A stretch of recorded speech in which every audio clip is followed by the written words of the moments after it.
Olá pessoal, sejam bem-vindos a mais uma aula de Fundamentos da Matemática 2. Eu sou o professor Anderson Martinhal e hoje a gente vai estudar um novo tipo de especial de função, né? Que é a classe das funções sobrejetoras.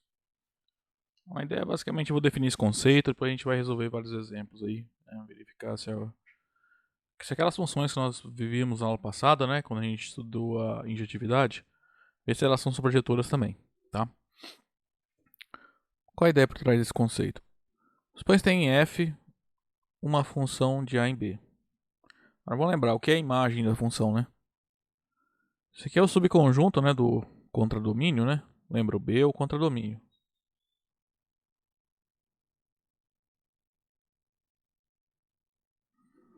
Então, a imagem da F é o conjunto formado por todos os elementos do contradomínio para os quais existe, né, pelo menos um x, um elemento no domínio x, tal que o y é da forma f de x. Tá, então, se tem um elemento no contradomínio que ele é a imagem de algum x do domínio, a gente fala que ele está na imagem da função. Então, já pela definição, a imagem é um subconjunto de B. Tá? Então, sempre vale essa relação. A imagem da função é um subconjunto do contradomínio. A inclusão pode ser estrita, tá? A imagem pode estar contida no contradomínio e eles podem ser diferentes. Então, a ideia é estudar quando que ocorre esse caso aqui. Ó. Que propriedade a gente consegue tirar para as funções quando a imagem da função coincide com o contradomínio. Ou seja, quando você faz, por exemplo, o diagrama sagital lá de uma função, né, quando tem poucos elementos ali no domínio e contradomínio, todos os elementos do contradomínio recebem flechas, tá? Não sobra ninguém sem ser flechado. Essa é a ideia, então, estudar esse tipo de função. Então, essa aqui, né, é a definição de função sobrejetora. Então, dizer que a imagem da f é igual ao b, né, no caso f de a em b é uma função, isso equivale a dizer que a função f é sobrejetora. Tá? Então, definição da função sobrejetora é isso. Tá? Uma função é sobrejetora se a sua imagem coincide com o seu contradomínio. Acabou. Tá? Só isso. Bom, como eu já falei, né, nós nem sempre precisa valer igualdade entre esses dois conjuntos. Por exemplo, pega de novo a função x², que a gente viu lá a gente viu ela bastante, né? Se o contradomínio for os reais, essa função não é sobrejetora, né? Porque, por exemplo, o menos 1 não vai estar na imagem, né? Quando que o menos 1 seria um elemento da imagem da função? Se existisse um número real, tal que esse cara ao quadrado dá menos 1. Só que o quadrado de qualquer número real é um número não negativo, tá? Então, menos 1 não tem nenhuma pré-imagem, tá? Com essa função. Logo, a imagem da função é diferente do contradomínio. Isso prova, então, que a função não é sobrejetora, tá? Uh, Bom, tá a definição de sobrejetora, né? Em símbolos, dizer que f de a em b é sobrejetora é equivalente a dizer que para qualquer elemento no contradomínio existe um elemento no domínio tal que f de x é igual a y. Não é b aqui não.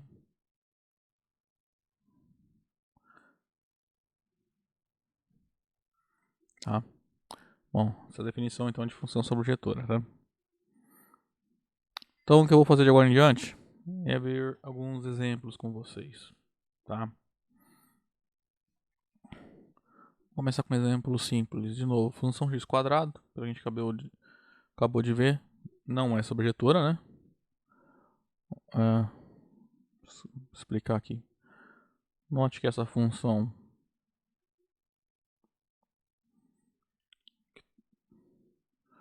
não é sobrejetora.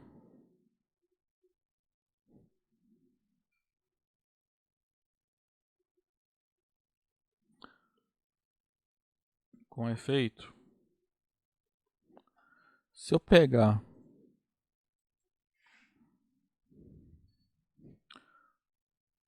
qualquer x no domínio,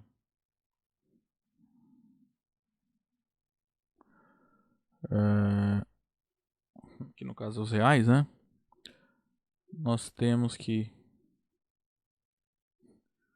o f de x é x ao quadrado, que com certeza é um número não negativo, né? Logo, por exemplo,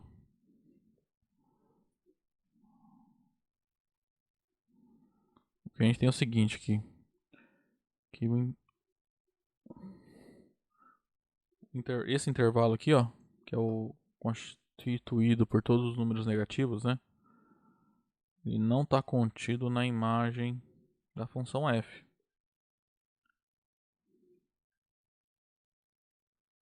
Então, onde a imagem da f é diferente do conjunto dos números reais, né, que é o contradomínio da função f. Qual é a notação que eu usei para contradomínio, né? Acho que eu não estava usando muito, mas lá atrás a gente definiu, tá? Nesse caso, o que acontece aqui é o seguinte, para quem quiser provar, contradomínio é formado por todos os números não negativos, tá?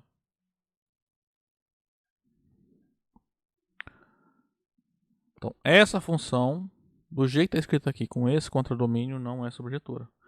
Mas é claro, se eu pegar a mesma função, mesma função entre aspas, né? Pegar, mudar essa função, trocar por o contradomínio só pelos números reais não negativos e manter ali a regra, tá? Pega a função h, pega todo o número real, eleva e o número quadrado dele. Essa função é sobrejetora, né? Bom, tá provado aqui, mas eu vou provar aqui também. Agora, a função h, que vai de r em r. Aqui, esse r mais embaixo é o que? É a mesma coisa que esse intervalo aqui, tá? Eu tô jogando só fora os números negativos, tá? É o conjunto dos números reais não negativos. Note que aqui o zero entra, tá? Mesmo que o zero não seja positivo. Pelo que eu estou definindo, o zero entra, né? Pela manutenção que eu estou usando. Quando a gente tira o zero, a gente coloca um asterisco aqui em cima, tá? Então a função h, que pega todo o número real x, leva em x ao quadrado, essa função é sobrejetora.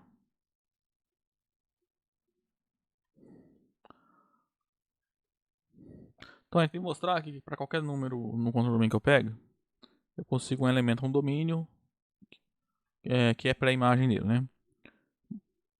Então, ó, de fato, dado y um número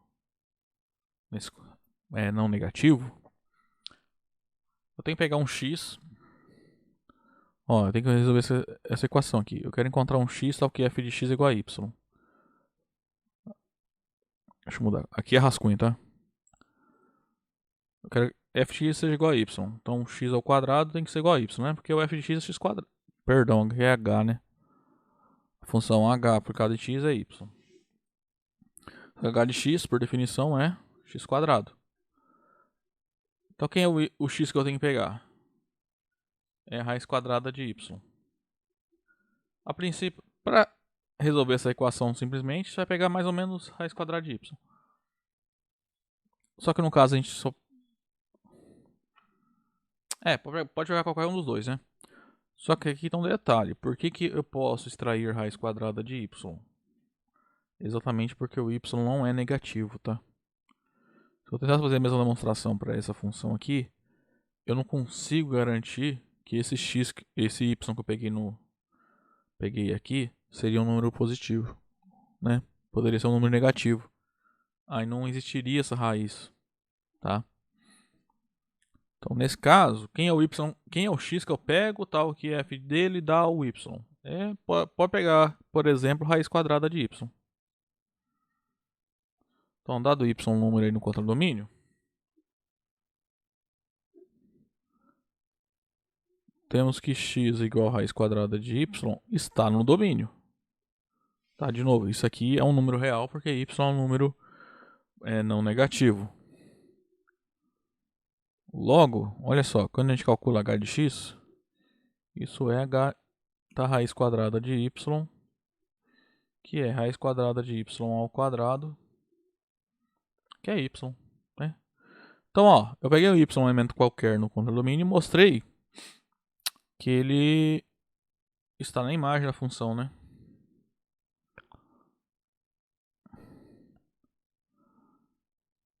Assim, y pertence à imagem da função h.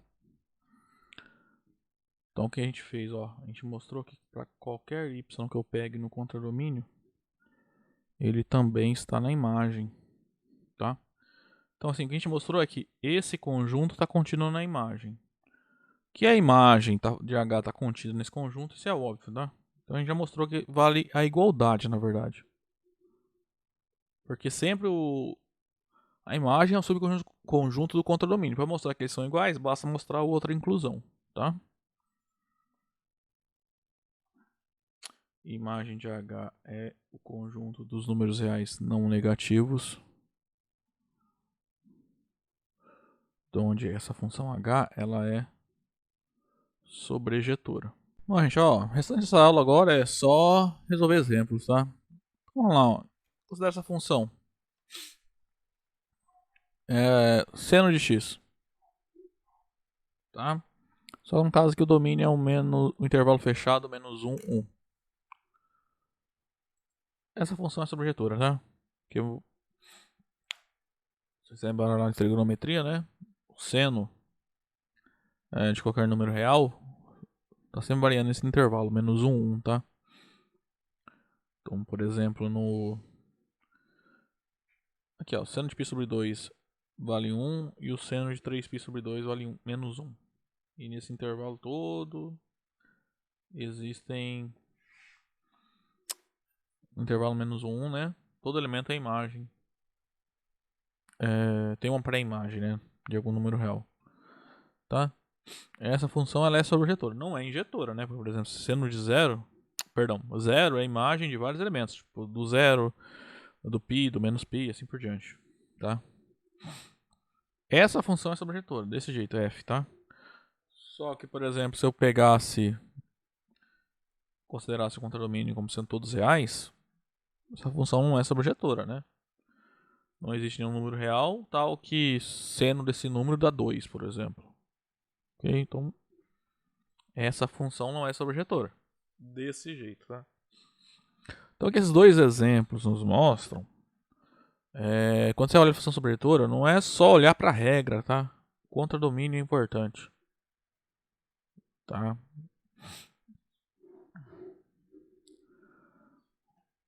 Essa função aqui, na aula passada, a gente viu que ela era injetora, né? Vou mostrar agora que ela é sobrejetora. O que a gente está fazendo aqui é mostrar que essa função é bijetora. Eu comentei em sala algumas vezes,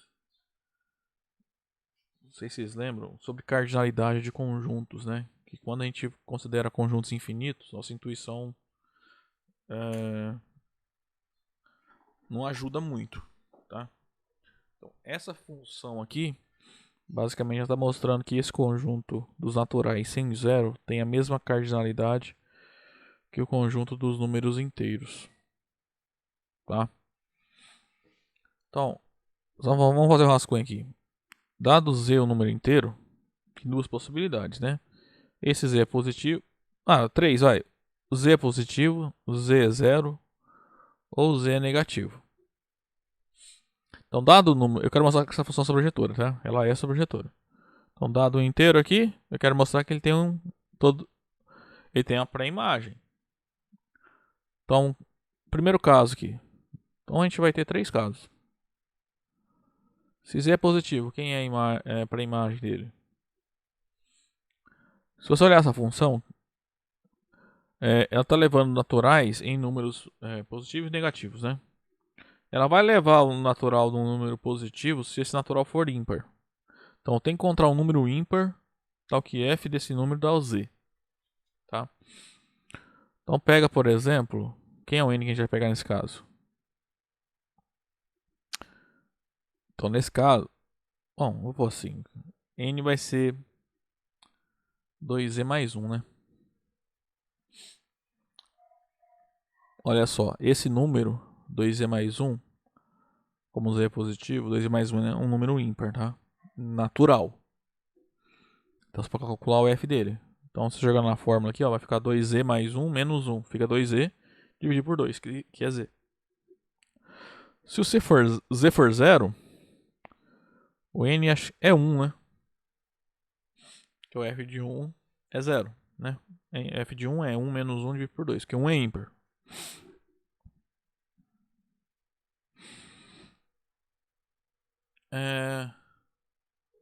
Agora quando é negativo, essa f, ó, quem que vai nos negativos?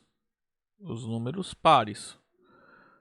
Então o n que vai ser para a imagem do z tem que ser um número par.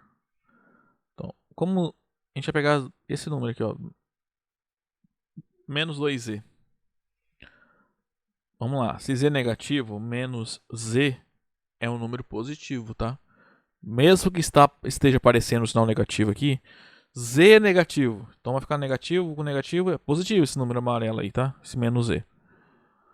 Então, é um natural. Porque eu não,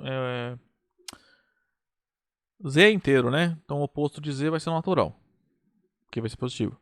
Então 2 vezes o número natural vai ser um número par. Então calcula isso aí, usando a regra. Então vai ficar f desse n aí, f desse n vai ficar menos 2 vezes menos z dividido por 2, que vai dar o z no final das contas, tá? Então é só seguir essa rascunha aqui. Vamos lá. Então, dado um elemento no contradomínio, né, que é o conjunto dos números inteiros, nós temos 3 possibilidades.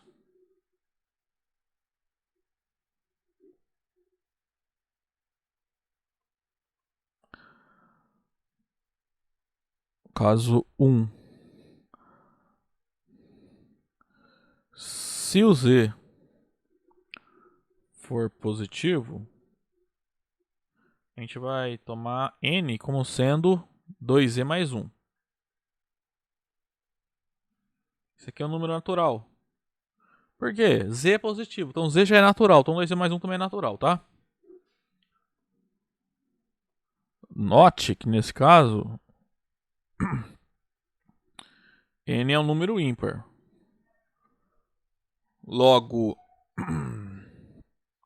f de n é n menos 1 dividido por 2. Então vai ficar 2z mais 1 menos 1 dividido por 2. Então esse aqui é 2z dividido por 2, que é z. Tá?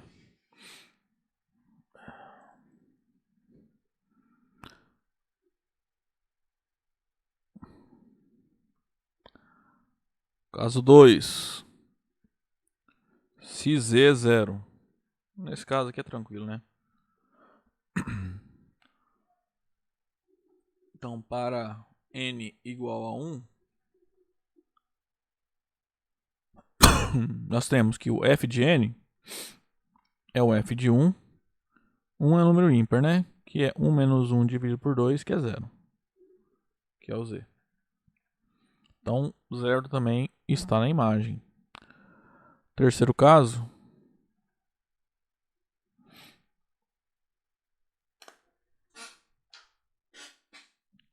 Se o z é um número negativo.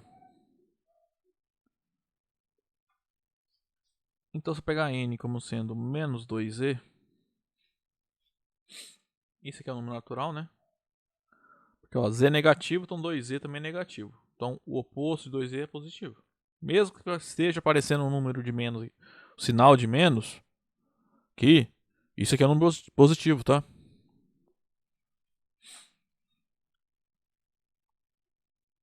Então, n é um número natural e n é par. Pois uma outra maneira de chegar a isso seria n igual a 2 vezes menos z. Tá? Menos z é o número natural, tá? Porque z é negativo, então z é um inteiro negativo. Então o oposto de z é um número inteiro positivo, ou seja, natural. Todo natural multiplicado por 2, resultado é um número par. Tá? Então n é um número par. Aí vou fazer a conta aqui. Quem é o f de n? Por definição, isso aqui é menos n dividido por 2. Então é menos 2z dividido por 2. 2 por 2, 1. Então isso aqui vai ficar o oposto do oposto de z, que é z. Tá?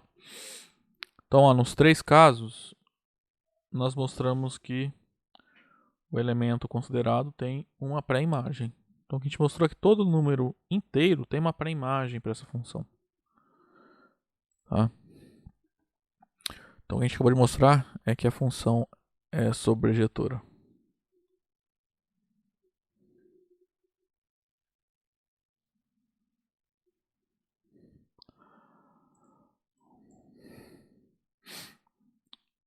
Agora vamos lá, essa função aqui, ó.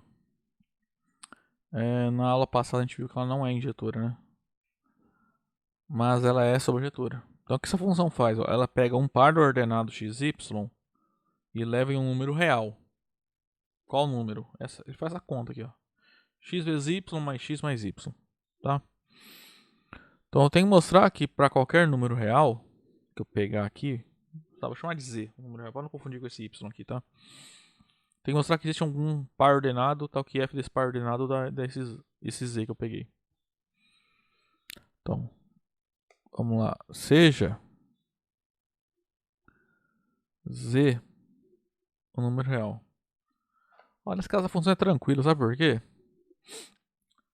Se, por exemplo, ou x ou y for z, e eu conseguir zerar o resto, vai ficar 0 mais z. Então vai dar o z que eu quero, né?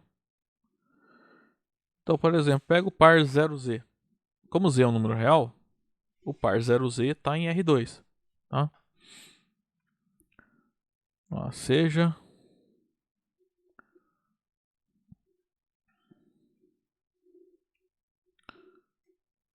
então, note que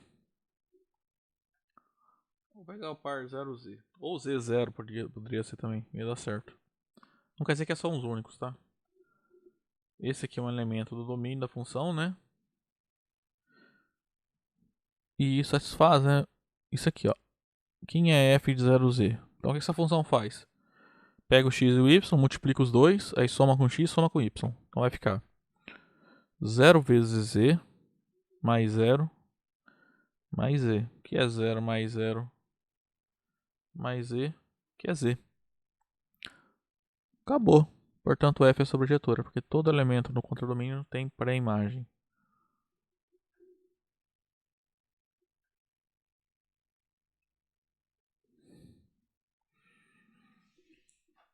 Exemplo 5. Também essa função a gente viu na aula passada, né, quando a gente estava estudando funções injetoras. Ela faz o seguinte, ela pega um número real x, y e leva em um par ordenado R2 x, x. Pergunta, essa função é sobrejetora? Não. Por quê? Vamos fazer um rascunho aqui, ó. Quem é a imagem da função? É o conjunto formado por todos os pares x nos reais, né, no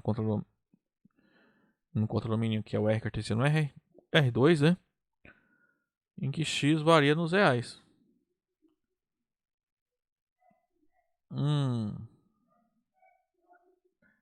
Então, o que acontece? No contradomínio, os elementos obrigatoriamente têm as duas coordenadas iguais, tá? Então, por exemplo, o par 1, 2 não pertence à imagem da f. Tá, isso aqui é bem facinho, né?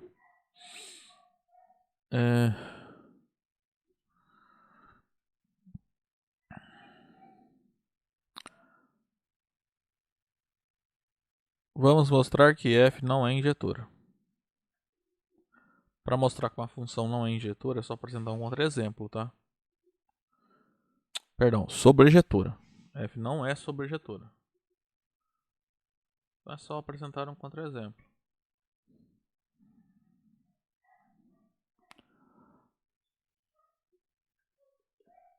1, 2 não está na imagem da função. Por que não está? Faz de conta que estivesse. Pois caso contrário, olha só o que aconteceria. existiria, né? Pois caso contrário, existiria um elemento no domínio, que seria um número real, que eu vou chamar de x.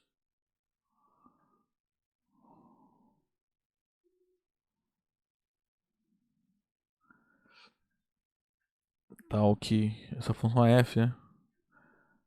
F de x seria o par 1, 2. Isso seria equivalente a dizer que o par x seria igual ao par 1, 2. Isso é um absurdo, né? Porque quando que dois pares ordenados são iguais? Quando as respectivas coordenadas, né, coincidem. Eu estaria dizendo que ao mesmo tempo x é 1 e é 2. Estaria dizendo que o x é igual a 1 e o x também é 2.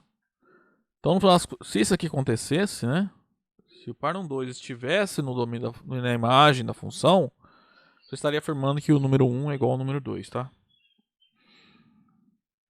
Que é um absurdo.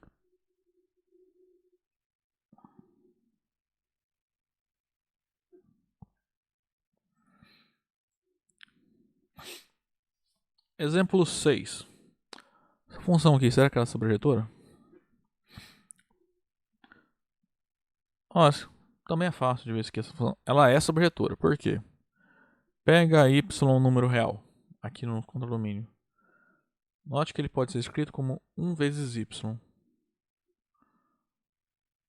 Só que 1 vezes y é isso aqui, ó. F de 1y, né? O que essa função faz? Pega um inteiro e um número real e multiplica os dois. 1 é um número inteiro, então 1y está no domínio dessa função. Então ela é sobrejetora, tá? Vamos lá. Seja y um número real. Eu peguei um número real porque o contradomínio é um número real. É o conjunto dos números reais, tá? Note que o par y está aqui. Logo, se eu calcular o f de 1y, por definição da função, isso é 1 vezes y, que é y. Acabou, né? A função é sobrejetora.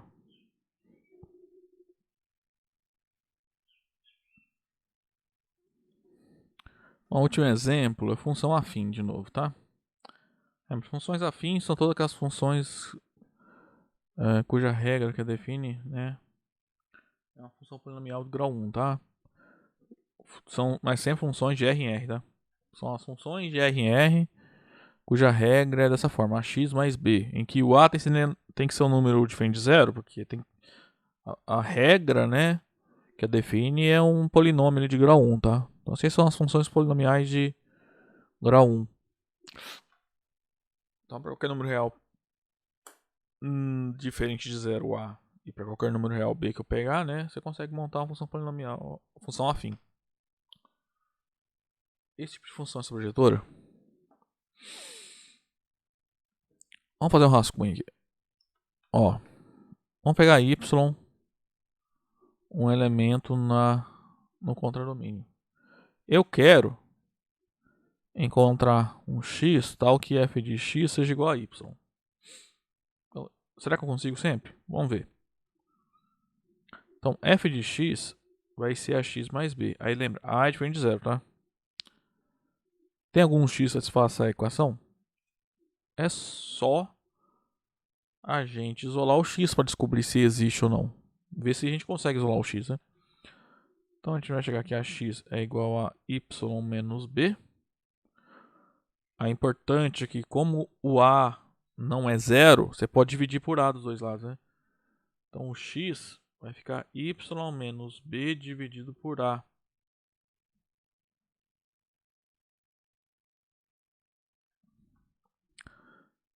Então, ó,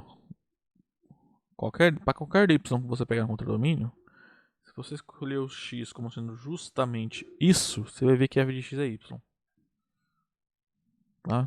Então, ó, aí é rascunho. Agora vamos lá. Dado y um número real, temos que x igual a y menos b dividido por a também é um número real. Então, por isso também que o a não pode ser zero, né? Por quê? Porque eu estou dividindo por a aqui. Logo, calcula aí o f de x. Isso é o f de y menos b dividido por a. O que essa função faz? Vamos fazer diferente. Vou escrever diferente aqui. Isso aqui é ax mais b. Se o x é y menos b dividido por a, isso vai ficar a vezes y menos b dividido por a mais b. A dividido por a dá 1. Resulta isso aqui em y menos b mais b, que é y, né? Porque também b menos b dá 0. Então essa função é sobrejetora, tá? Então toda função afim ela é injetora e sobrejetora.